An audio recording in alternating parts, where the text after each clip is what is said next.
వీక్షకులకు అందరికీ నమస్కారం. ఈరోజు మన 10వ ఎపిసోడ్ 24 నవంబర్ 2024. మన ఎపిసోడ్ సిరీస్ ఏదైతే ఉందో స్వాతంత్రం వచ్చిన తర్వాత గొప్ప వ్యక్తులు, గొప్ప సంస్థలు వారు చేసినటువంటి కార్యాల వల్ల అది దేశానికి ఏ విధంగా ప్రత్యక్షంగా కావచ్చు, పరోక్షంగా కావచ్చు, ఏ విధంగా ఉపయోగపడింది, మరియు మన గత తరానికి ఏ విధంగా ఉపయోగపడింది, ప్రస్తుత తరానికి ఏ విధంగా ఉపయోగపడుతుంది, అది రాబోయే తరానికి ఏ విధంగా ఉపయోగపడుతుందో మనము డిస్కస్ చేస్తున్నాం. అయితే నేను ఫస్ట్ ఎపిసోడ్లో చెప్పినట్టుగా ఇది మనం స్వాతంత్రం వచ్చిన తర్వాతే ఎందుకు అని అంటే, స్వాతంత్రం కంటే ముందు మనం కావచ్చు, మన తర్వాత జనరేషన్ కావచ్చు, ఇప్పుడు చిన్న పిల్లలు కావచ్చు, వారి పిల్లలు కావచ్చు హిస్టరీ బుక్స్లో చదువుతూ ఉంటారు. స్వాతంత్రం కంటే ముందు మన ఆ స్వాతంత్ర సమర యోధులు వారు చేసినటువంటి ప్రాణత్యాగము, వారు చేసినటువంటి మహోన్నతమైనటువంటి పనుల వల్ల అది ఎలా దేశానికి ఉపయోగపడింది. ఇప్పటి తరానికి స్వాతంత్రం వచ్చిన తర్వాతది కూడా అంతే ఇంపార్టెన్స్ ఉంటుంది. ఎందుకనంటే వారు ఈ ప్లాట్ఫామ్, వాళ్ళకి గత 75 సంవత్సరాల ప్లాట్ఫామ్ స్వాతంత్రం వచ్చిన తర్వాత ఉంది. ఇంకా దేశాన్ని ఎలా అభివృద్ధి చెందించాలి అన్న దాని మీద మనకు వారి ఆలోచన విధానం మారవచ్చు, ఈ జనరేషన్ యొక్క ఆలోచన విధానం మారవచ్చు. దానికోసమే ఈ ఎపిసోడ్ సిరీస్ చేయడం జరుగుతుంది. అయితే ఈరోజు నేను ముందు నుంచి చెప్తున్నట్టుగా ఇది ఎలాంటి లాభాపేక్ష లేనటువంటి కార్యము. ఇది ప్రతి ఆదివారము ఒక 30 నిమిషాలు, ఒక గంట కేటాయించి దీనికోసం చేయడం జరుగుతుంది. మరియు గత 3 దశాబ్దాలుగా నేను చూసినటువంటి 3 దశాబ్దాలుగా నేను న్యూస్ పేపర్, వివిధ మాధ్యమాల ద్వారా చదువుతున్నటువంటి గొప్ప వ్యక్తుల గురించి, గొప్ప సంస్థల గురించి కలెక్ట్ చేసిన ఇన్ఫర్మేషన్ ఇక్కడ ప్రజెంట్ చేయడం జరుగుతుంది. ఈరోజు మనం ఒక గొప్ప వ్యక్తి గురించి, ఒక మహోన్నతమైనటువంటి వ్యక్తి గురించి మనం చర్చించుకోబోతున్నాం. డాక్టర్ ప్రతాప్ చంద్ర రెడ్డి గారు, Apollo group founder and chairman. 91 సంవత్సరాల్లో కూడా ఎంతో యాక్టివ్గా ఉంటారు వారు. ఇప్పటికీ వారి 20 గంటలు కూడా, రోజుకు 20 గంటలు కష్టపడతారు అని వారి గురించి చదవడం జరిగింది. 91 సంవత్సరం అంటే వారు ఇప్పటికీ ఎంత యాక్టివ్గా, ఇప్పటికీ అపోలో ఇంకా నెక్స్ట్ స్టెప్కి వెళ్ళాలి అని ఎంతో కష్టపడుతూ ఉంటారు. అయితే వారు 5th ఫిబ్రవరి 1933 అరగొండలో జన్మించారు. అప్పట్లో అది మద్రాస్ ప్రెసిడెన్సీ, ఇప్పుడు చిత్తూరు జిల్లా. అది ఎందుకంటే స్వాతంత్రం కంటే ముందు కాబట్టి వారు జన్మించారు కాబట్టి 1933 అప్పుడు మద్రాస్ ప్రెసిడెన్సీలో ఉండేది. ఇప్పుడు చిత్తూరు డిస్టిక్లో ఉంది. అయితే వీరు ఉమ్మడి కుటుంబంలో, చాలా పెద్ద కుటుంబంలో జన్మించారు కాబట్టి వీరికి చాలా పెద్ద ఫ్యామిలీ వీరిది, చాలా పెద్ద ఫ్యామిలీ. అందుకోసమే వీరు ఇష్టపడతారు, చాలా అందరిలో ఉండడానికి చాలా ఇష్టపడతారు. వీరికి వైద్య విద్య మీద అపారమైనటువంటి ఇంట్రెస్ట్ ఉండడం వల్ల వీరు స్టాన్లీ మెడికల్ కాలేజ్ చెన్నైలో వీరు వైద్య విద్యను అభ్యసించారు. తర్వాత వీరు ట్రైనింగ్ కోసం యూకే, యుఎస్ఏ మరియు యుఎస్ఏలో మొత్తం 9.5 సంవత్సరాలు వారు గడిపారు. 9.5 సంవత్సరాల్లో అంచెలంచెలుగా అక్కడ ఎదిగారు అన్నట్టు. ఫస్ట్ సిటీ హాస్పిటల్, తర్వాత మ్యాసచ్యూసెట్స్ హాస్పిటల్ ఇన్ బోస్టన్, తర్వాత chest hospital, misery state chest hospital in USA. అక్కడ ఆ విధంగా మొత్తం 9.5 సంవత్సరాలు, మరియు అక్కడ అంచెలంచెలుగా ఎదిగి ఒక మంచి కార్డియాలజిస్ట్గా పేరు తెచ్చుకున్నారు. అయితే వీరి నాన్నగారితో ఉత్తర ప్రత్యుత్తరాలు చేసేవారు వీరి నాన్నగారితో. అయితే ఒక ఉత్తరంలో వీరు ఎప్పుడైతే చాలా ఒక మంచి ఆనందంగా ఉన్నారో అప్పుడు ఆయన జరిగింది. అయితే దానికి ప్రత్యుత్తరంగా వారి నాన్నగారు, నీ ప్రగతిని చూసి, మీ ప్రగతిని చూసి, అంటే డాక్టర్ ప్రతాప్ రెడ్డి గారికి మీ ప్రగతిని చూసి మేము తల్లిదండ్రులు చాలా ఆనందపడుతున్నాం. కానీ మేము ఇక్కడ అందరూ చాలా ఆనందపడాలని, ఇక్కడి వారు చూడాలి అన్నట్టుగా ఇండైరెక్ట్గా వారిని ఇండియాకి రమ్మన్నట్టుగా చేయడం జరిగింది. అయితే డాక్టర్ ప్రతాప్ రెడ్డి గారు వారి భార్యను ఆ లెటర్ని చూపించి, అంటే నాన్నగారు మనల్ని ఇండియా రమ్మంటున్నారు, ఇండైరెక్ట్గా రమ్మంటున్నారు అన్నట్టుగా వారి లెటర్ని వారు అప్పుడు దంపతులు ఇద్దరు చేసి దాని తర్వాత ఇండియాకి రావడం జరిగింది. తర్వాత ఇక్కడ ప్రాక్టీస్ చేశారు. ఇక్కడ చాలా మంచి పేరు, అంచెలంచె ఇక్కడ కూడా చాలా అంతే గొప్ప పేరు వచ్చింది.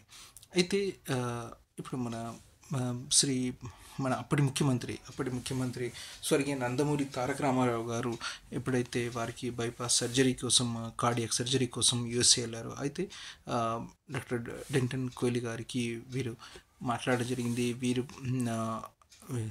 అప్పుడు డాక్టర్ ప్రతాప్ రెడ్డి గారి మాట్లాడడం జరిగింది. డాక్టర్ డెంటన్ కోహ్లీ గారితో వారితో మాట్లాడి వీరికి సర్జరీ అక్కడ యుఎస్ఏలో సర్జరీ జరగడం జరిగింది. ఆ, అయితే ఇక్కడ వీరు అపోలో ఈ ప్రస్థానాన్ని ప్రారంభించడానికి వారికి ఏ అంటే ఏది మోటివేట్ చేసింది అని అంటే ఒక హృదయ విదారక సంఘటన వారిని మా మోటివేట్ చేసింది. ఒక హృదయ విదారక సంఘటన 38 సంవత్సరాల అప్పట్లో కార్డియాక్ అంటే ఈ కార్డియాక్ సర్జరీ చేయాలి అని అంటే యుఎస్ఏకి వెళ్ళాల్సి వచ్చేది, అంటే విదేశాలకు వెళ్ళాల్సి వచ్చేది. ఇక్కడ మన దగ్గర ఆ ఫెసిలిటీ అప్పట్లో ఉండేది కాదు. సో వారు ఒక ఒక పేషెంట్ అయితే ఇక్కడ ఏమంటే సర్జరీయే కాకుండా ఫ్లైట్ టికెట్స్, తర్వాత మరి అక్కడ ఉండడానికి కొంచెం ఆ విధంగా అప్పట్లో చాలా డబ్బు సమకూర్చుకోవాల్సి వచ్చేది. అయితే అలాంటి లైఫ్ సేవింగ్ సర్జరీస్కి ప్రభుత్వం నుంచి కానీ తర్వాత అంటే ప్రభుత్వ పెద్దలు వాళ్ళు వెళ్ళగలిగేవారు. ఆ సర్జరీస్ కోసం ధనవంతులు వెళ్ళగలిగేవారు మాత్రమే ఆ సమయంలో. అయితే ఇక్కడ అప్పుడు ఒక 38 సంవత్సరాల యువకుడు వారికి 5 వారాల తర్వాత సర్జరీ కోసం అపాయింట్మెంట్ దొరికింది. తర్వాత అక్కడి ఖర్చులు అదంతా వారు సమకూర్చే దానికి కొంచెం సమయం పట్టినట్టుంది. అయితే వారు చనిపోవడం జరిగింది. అయితే చనిపోయినప్పుడు వారికి భార్య, 31 సంవత్సరాల భార్య, 4 సంవత్సరాల పాప కానీ బాబు కానీ ఉన్నారు వారికి. సో అప్పుడు వారిని ఆ పేషెంట్ చనిపోవడం వల్ల వారికి అదొక అంటే ఈ ఇండియాలో ఆ ఫెసిలిటీ లేదు కాబట్టి మనం లైఫ్ సేవింగ్ సర్జరీని చేయలేకపోయాము, చనిపోవడం జరిగిందని వారిని అప్పుడు చాలా కలిచివేసింది. దెన్ వారు ఇక్కడ ఎందుకంటే వీరు ప్రతి సంవత్సరం వేరే విదేశాల్లో వీరు పేపర్ ప్రజెంట్ చేసేవాళ్ళు. వారు చేసినటువంటి వర్క్ మరియు యుఎస్ఏలో 9.5 సంవత్సరాలు ఉన్నారు కాబట్టి సో వీరి ఫ్రెండ్స్ వైద్య విద్యలో ఉన్నట్టు చాలా ఫ్రెండ్స్ వీరికి సపోర్ట్ చేయాలని అనుకున్నారు వీరి ఉద్దేశాన్ని చూసి. అయితే అప్పట్లో 300% ఇంపోర్ట్ డ్యూటీ, కస్టమ్ డ్యూటీ మొత్తం కలిపి 300% ఉండేది. సో మరియు వీరు మొత్తం 367 ఇన్స్ట్రుమెంట్స్ ఎప్పుడైతే ఇంపోర్ట్ చేయాలనుకున్నారో ఆల్మోస్ట్ ప్రతి ఇన్స్ట్రుమెంట్కి 12 అప్లికేషన్స్ ఫైల్ చేయాల్సి డిఫరెంట్ మినిస్ట్రీలో. సో ఆ విధంగా చూడండి ఎన్ని అప్లికేషన్స్. సో దెన్ వారు అప్పటి ప్రధానమంత్రి శ్రీమతి ఇందిరాగాంధీ గారిని కలవడం జరిగింది. ఎలా ఉంది, మేము ఇన్ని ఒక హాస్పిటల్, ఒక సూపర్ స్పెషాలిటీ హాస్పిటల్ స్థాపించాలనుకున్నప్పుడు ఇలాంటి ప్రాబ్లమ్స్ వస్తున్నాయి అని వారి దృష్టికి తీసుకెళ్లడం జరిగింది. వారి శ్రీమతి ఇందిరాగాంధీ గారు చాలా సహకరించారు అప్పట్లో. సో అప్పుడు అపోలో ఫస్ట్ హాస్పిటల్ అప్పుడు స్టార్ట్ అయింది చెన్నైలో 1983లో. తర్వాత 1983లో స్టార్ట్ అయింది.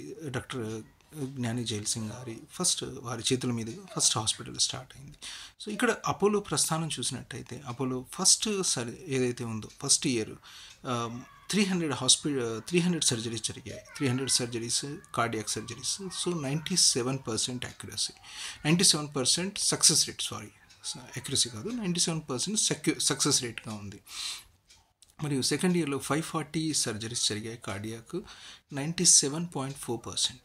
అంటే చూడండి, అంటే అక్కడ అపోలో అనేది వీరు స్థాపించక ముందు ఎన్నో ప్రాబ్లమ్స్, లక్షల్లో ప్రాబ్లమ్స్ అనొచ్చు. 367 ఇన్స్ట్రుమెంట్స్ ఇంపోర్ట్ చేయాలంటేనే అన్ని అప్లికేషన్స్, మరియు వారు ఎప్పుడు సమస్య వచ్చినా ఇంకా దాన్ని చేయాలి, అంతే ముందుకెళ్ళాలి అన్నట్టుగా పోరాడారు. కాబట్టి ఆ రోజు అంత భారతదేశంలో కార్పొరేట్ వైద్యము ఒక విధంగా పితామహుడు అంటే వీరిని అనవచ్చు. అంత ఫౌండర్ ఆఫ్ ఇది మనకు కార్పొరేట్ వైద్య రంగం ఇండియాలో స్టార్ట్ అవ్వాలి అని అంటే వారి వల్లే వచ్చింది. ఈరోజు మోర్ దాన్ 300+ కార్పొరేట్ హాస్పిటల్స్ ఉన్నాయి. అపోలో గ్రూప్ 73 హాస్పిటల్ వాళ్ళ చైన్, వారి అపోలో గ్రూప్లో 6250 పైన ఫార్మసీ ఇది చైన్ ఉంది. వారు డిఫరెంట్ సెగ్మెంట్స్లో ఇచ్చారు. కానీ అయితే ఆ రోజు అపోలో వారు అన్ని కష్టాలు, అంటే ఇన్ని ఫైల్స్ చేయాలి అంటే 367 ఇన్స్ట్రుమెంట్స్ చేయాలంటేనే ఇంపోర్ట్ చేయాలంటే ఇంత ప్రాబ్లమ్స్ వచ్చాయి. తర్వాత వీరు అపోలో ఇప్పుడు స్థాపించినప్పుడు 370 మంది, తర్వాత అపోలో ఎప్పుడైతే అపోలో స్టార్ట్ అయిందో వారు అప్పటి నుంచి అంటే ఒక విధంగా అపోలో ఫ్యామిలీనే మొత్తం దాన్ని ఎంత ఇంప్రూవ్మెంట్ చేయాలి అన్న దాని మీదే ఉన్నారు. దానికంటే ముందు డాక్టర్ ప్రతాప్ రెడ్డి గారు దానికోసం అప్రూవల్స్ అంటే ఆ ఫస్ట్ సంస్థను స్థాపించడానికి ఎంత కష్టపడ్డారు. తర్వాత అపోలో ఫ్యామిలీ అంటే వారి ఎంప్లాయీస్ అంతే దాన్ని కష్టపడి రోజు రోజుకు అంచెలంచెలుగా ఎదుగుతూ ఈరోజు ఇంత పెద్ద ప్రస్థానాన్ని తీసుకురాగలిగారు. వారు ఆ రోజు 370 మంది స్టార్ట్ చేసినప్పుడు అపోలో హాస్పిటల్ ఉంటే ఈరోజు 63,000 మంది పైన దానికంటే పైన అపోలో ఫ్యామిలీ అంతమంది ఎంప్లాయీస్ ఉన్నారు. 73 అంత పెద్ద ఫ్యామిలీ ఉంది అన్నట్టు. 73 hospitals, 6,250 plus pharmacy chain, different సెగ్మెంట్స్లో వారు అపోలో డయాగ్నోస్టిక్ కావచ్చు, చాలా పెద్ద సెగ్మెంట్లో వారు వెళ్ళడం జరిగింది. తర్వాత వీరికి ఎక్కువ అంటే రాజీవ్ గాంధీ గారు ఈరోజు మనం అపోలో హైదరాబాద్ కావచ్చు, తర్వాత సరితా విహార్ ఢిల్లీ కావచ్చు, తర్వాత అపోలో బానర్ఘట్ట అక్కడ అపోలో బానర్ఘట్టలో బెంగళూరులో కావచ్చు, ఇక్కడ బెంగళూరులో కావచ్చు. సో అప్పుడు చెన్నైలో కొంచెం వారికి కొంచెం అప్రూవల్స్లో ఇబ్బంది. సో వీరు రాజీవ్ గాంధీ గారిని కలవడం జరిగింది. రాజీవ్ గాంధీ గారికి ఒక చిన్న లెటర్ రాయడం జరిగింది. ఇక్కడ మీరు అంటే బియర్ ఫ్యాక్టరీ కావచ్చు మరియు సిగరెట్ ఇండస్ట్రీ కావచ్చు, వారికి మన ట్రేడ్ పరంగా ఆ విధంగా మీరు సబ్సిడీస్ కావచ్చు, ప్రభుత్వ బ్యాంకుల తరఫున లోన్స్ కావచ్చు, ఆ విధంగా మీరు అదొక ఇండస్ట్రీ అన్నట్టుగా ఏ విధంగా సపోర్ట్ చేస్తున్నారు. వైద్య రంగానికి అంతే విధంగా సపోర్ట్ చేయాలి. ఎందుకంటే భారతదేశ వైద్య రంగం అభివృద్ధి చెందితేనే అది చాలా ఇదవుతుందని, వైద్య రంగానికి మీరు అపారమైనటువంటి మీ మద్దతు అవసరం ఉంటుంది. కాబట్టి అప్పుడు రాజీవ్ గాంధీ గారు వీరికి చాలా మద్దతునివ్వడం జరిగింది. ఈరోజు మనం ఒక విధంగా చూస్తే భారతదేశం వైద్య రంగంలో, కార్పొరేట్ వైద్య రంగంలో ఇంత అభివృద్ధి చెందింది అని అంటే డాక్టర్ ప్రతాప్ రెడ్డి గారు మరియు తర్వాత శ్రీమతి ఇందిరాగాంధీ గారు ఇనిషియల్లో సపోర్ట్ ఇస్తే ప్రధానమంత్రి రాజీవ్ గాంధీ గారు అంతకంటే ఎక్కువ సపోర్ట్ని వీరు ఇవ్వడం జరిగింది, రాజీవ్ గాంధీ గారు. సో ఇక్కడ ఇది చూసినట్టయితే వారు ప్రతాప్ రెడ్డి గారు ఒక ఇంటర్వ్యూలో 2010లో వారు ఒక ఇంటర్వ్యూ ఇచ్చారు. 84,000 కార్డియాక్ సర్జరీస్ జరిగాయి అన్నట్టు. ప్రస్థానం చూస్తే 1983 నుంచి 2010 వరకు 2010 వరకు 84,000 కార్డియాక్ సర్జరీస్ జరుగుతాయి. సో అప్పట్లో అంటే మొత్తం ముగ్గురే చేయగలరు. డాక్టర్ డెంటన్ కోలీ వారు 100,000 అంటే 1,00,000 సర్జరీస్, తర్వాత డాక్టర్ డెంటన్ కోలీ తర్వాత డివేకి, తర్వాత క్లీవ్లాండ్ క్లినిక్, వీళ్ళు మొత్తం ముగ్గురు ఆ విధంగా అంత 84,000 పైన ప్రపంచంలో వీరు అంత కార్డియాక్ సర్జరీస్ చేయగలిగారు. మరి ఇక్కడ దీని యాక్యురసీ ఏదైతే ఉందో అప్పట్లో 84,000 ఏదైతే కార్డియాక్ ఇది జరిగిందో 2010 కంటే ముందు చూసినట్టయితే అది 99.4% సక్సెస్ రేట్ కార్డియాక్ సర్జరీస్. అంటే ఇక్కడ ఏమంటే అపోలోలో వీళ్ళు ప్రాసెస్ ఓరియంటెడ్గా ఇదయ్యారు. అంటే process oriented and infection control మీద చాలా ఫోకస్ చేశారు అన్నట్టు. అంటే దాని ఎస్ఓపీస్, ప్రీ ఆపరేటివ్కి ఎలా ఉండాలి, ఆపరేషన్ టైంలో ఎలా ఉండి, పోస్ట్ ఆపరేటివ్ ఆ విధంగా. సో ఇన్ఫెక్షన్ కంట్రోల్ జరిగితే దాని సక్సెస్ రేట్ అనేది పెరుగుతుంది. సో దానికోసం చాలా చేశారు. మరి అపోలో అనేది ఎప్పుడు కొత్త టెక్నాలజీ వచ్చిందంటే దాన్ని అడాప్ట్ చేసుకోవడానికి వారు అపోలో గ్రూప్ ఎప్పుడు ఇది ఉంటుంది. వారి అపోలో గ్రూప్లో ఇప్పుడు డాక్టర్ ప్రతాప్ రెడ్డి వారి 4 కూతుళ్ళు ఆ గ్రూప్లో వివిధ ముఖ్య కార్యకలాపాలను వారు నిర్వహిస్తున్నారు. 4 ప్రీతారెడ్డి గారు, సంగీతారెడ్డి గారు, సునీతారెడ్డి గారు, తర్వాత శోభన కామినేని గారు, వీళ్ళు 4 వీరి ప్రతాప్ రెడ్డి గారి చైర్మన్ గారి నాయకత్వంలో దాన్ని ఇంకా అంచెలంచెలుగా నెక్స్ట్ లెవెల్కి తీసుకెళ్తున్నారు. అయితే ఇక్కడ మనం గమనించాల్సింది, వారు ప్రతాప్ రెడ్డి గారి గురించి చూసినట్టయితే ఒకప్పుడు మనం ఒక ముఖ్యమంత్రి కావచ్చు, ప్రధానమంత్రి గారు కావచ్చు, ముఖ్యమంత్రి గారు కావచ్చు, ప్రధానమంత్రి గారు కావచ్చు, అప్పట్లో కార్డియాక్ సర్జరీ అంటే యూఎస్ఏకి వెళ్ళాల్సి వచ్చేది. శ్రీ ఎన్టీ రామారావు గారు వారు సర్జరీ కోసం అక్కడ వెళ్ళడం జరిగింది. సో అలాంటి సిచ్యువేషన్ ఇప్పుడు చూసినట్టయితే గత 2 దశాబ్దాల్లో ఒక కొంత 30 దేశాల నుంచి, కొంత 40 దేశాలు, కొన్ని ఒకసారి కొంత 70 దేశాల నుంచి కూడా పేషెంట్స్ మన దగ్గరికి వస్తుంటారు. అక్కడ అపోలో గ్రూప్స్కి డిఫరెంట్ మల్టీ స్పెషాలిటీస్కి రావడం జరుగుతుంది. మళ్ళీ కొన్ని సెగ్మెంట్స్లో 30% విదేశీయులే కొన్ని హాస్పిటల్స్లో ఉన్నారు. అంటే ఆ రోజు ఒక పునాది వేయడం జరిగింది. అప్పుడు ప్రతాప్ రెడ్డి గారు ఈరోజు భారతదేశం ఇంత వైద్య రంగంలో, కార్పొరేట్ వైద్య రంగంలో ఇంత అభివృద్ధి చెందింది, ఇన్ని ఇన్స్ట్రుమెంట్స్ రాగలుగుతున్నాయి. మరియు వైద్య విద్య అనేది ఇప్పుడు చూసినట్టయితే ఒకప్పుడు అంటే $100,000 ఒకవేళ అక్కడ ఉంటే మన దగ్గర $2,500, అప్పట్లో కొన్ని సంవత్సరాలకు ముందు $7,000, ఇప్పుడు $2,500. అదే $100,000 ఎక్కడ, $2,500 ఎక్కడ. సో ఆ కంపారిజన్ మనకు అంటే ఎంత కాస్ట్ని వాళ్ళు అక్కడ లైఫ్ సేవింగ్ సర్జరీస్ది ఎంత కాస్ట్ ఇక్కడ తగ్గించగలిగారు. ఆ ఇన్ఫ్రాస్ట్రక్చర్ ఎంత వైద్య నిపుణులు బయటికి రాగలిగారు. వైద్య నిపుణులు, దానికి సంబంధించినటువంటి డిఫరెంట్ ఆ సెగ్మెంట్లో ఉన్నటువంటి ఎందరు మంది నిపుణులు బయటకు రాగలిగారు, ఎన్ని కొత్త హాస్పిటల్స్ రాగలిగాయి, కార్పొరేట్ హాస్పిటల్స్. సో ఆ పునాది, ఆ గౌరవం అనేది భారతదేశ కార్పొరేట్ వైద్య రంగ పితామహుడుగా మనం వారిని పరిగణించవచ్చు. అయితే ఇక్కడ డాక్టర్ ప్రతాప్ రెడ్డి గారిది వారి గురించి మనం ఇప్పుడు జనరలీ అలోపతి అని అంటే అలోపతి ఒక అజంప్షన్ ఉంది. మేబీ అలోపతి, హోమియోపతి కానీ ఆయుర్వేద కానీ వారంతగా సపోర్ట్ చేయరు అన్నట్టుగా మన ఇండియాలో ఒక అజంప్షన్ ఉంది. కానీ డాక్టర్ ప్రతాప్ రెడ్డి గారు వాళ్ళ అన్నయ్య గారు చిన్నగా ఉన్న 1953లో అప్పుడు వారి అన్నయ్య గారికి రుమాటిక్ కార్డియాక్ ఇది వచ్చిందన్నట్టు, రుమాటిక్ హార్ట్ డిసీజ్ వచ్చినప్పుడు అయితే ఈవెన్ 1953లో సో వారు హార్డ్లీ 4 వారాలు బతకగలుగుతారు అని వాళ్ళ అన్నయ్య గారి గురించి చెప్పడం జరిగింది. సో ఈవెన్ వాళ్ళు అప్పటి డాక్టర్ గారు ఎవరి దగ్గర రిఫర్ చేశారు, వారు ఇప్పుడంటే కార్టిజాన్ ఇప్పుడంటే ₹4 ఉండేది, ఆ టైంలో అది చాలా చాలా కాస్ట్లీ ఉండేది. సో వారు తెప్పించారు, కానీ దాని సైడ్ ఎఫెక్ట్స్ చూసి కార్టిజాన్ ఇవ్వలేదు వారికి అని చెప్పారు, చాలా కష్టమని. దెన్ ఒకరు రిఫర్ చేయడం జరిగింది, వీళ్ళ నాన్నగారికి రిఫర్ చేయడం జరిగింది. కొటక్కల్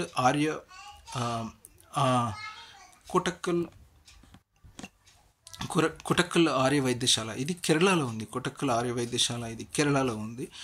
100 సంవత్సరాల ఇప్పటి చూస్తే 100 సంవత్సరాల చరిత్ర ఉన్నటువంటి అది ఆయుర్వేదిక్ ఇది. సో వారికి అక్కడ రుమాటిక్ హార్ట్ డిసీజ్కి దానికి సంబంధించినటువంటి ట్రీట్మెంట్ చేయడం జరిగింది. వారు ఆల్మోస్ట్ 70 years వరకు కూడా ఎలాంటి ప్రాబ్లమ్స్ లేకుండా, అంటే హార్ట్ పరంగా ఎలాంటి ప్రాబ్లం లేకుండా వారి అన్నయ్య గారు జీవించారు. సో అప్పుడు వారికి అనిపించింది ఇప్పుడు అలోపతి, హోమియోపతి, ఆయుర్వేద ఇవన్నిటిని కలిపి ట్రీట్మెంట్కి పోయించాలి. అంటే డయాగ్నోసిస్ అనేది అలోపతి, ఇప్పుడున్న టెక్నాలజీ అనేది డయాగ్నోసిస్కి మనకు చాలా డయాగ్నోసిస్ యూజ్ చేసుకోవాలి టెక్నాలజీ, కానీ ట్రీట్మెంట్ ఇచ్చేటప్పుడు it may be allopathy, homeopathy, Ayurveda, దీంట్లో ఏది బాగుందో ఆ విధంగా ట్రీట్మెంట్ కోసం ఈ మూడు సబ్జెక్ట్స్ కలవాలి అన్నది ఇది. సో అందుకోసం వాళ్ళు కొటక్కల ఆర్య వైద్యశాల అప్పట్లో ఎంఓఈ చేయడం జరిగింది. మరి వారు 100 సంవత్సరాల రీసెర్చ్ని అప్పుడు కొటక్కల ఆర్య వైద్యశాల వీరితో ఎంఓయూ చేసి ఆ విధంగా ఇది. అయితే ఇక్కడ ఆయన